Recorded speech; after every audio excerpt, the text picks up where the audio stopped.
The Prime Minister has apologised to thousands of patients who were infected with hepatitis C and HIV after blood transfusions in the 1970s and 80s.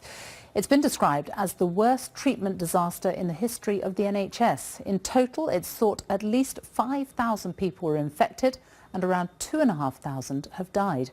Today, a public inquiry in Scotland said the impact on patients and their families had been devastating. Here's our health editor, Hugh Pym, and there is some flash photography in his report.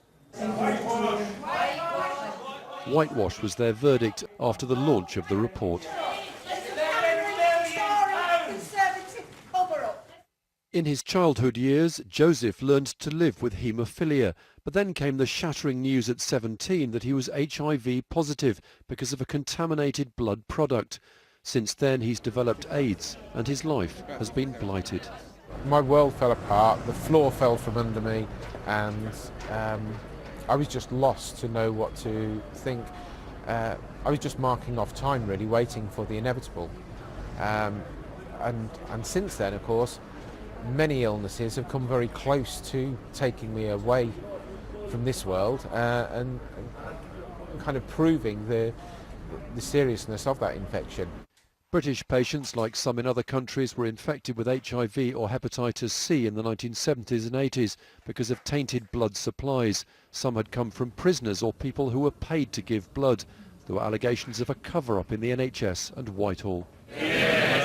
Today, the Prime Minister offered the first government apology. To each and every one of those people, I would like to say sorry on behalf of the government for something that should not have happened.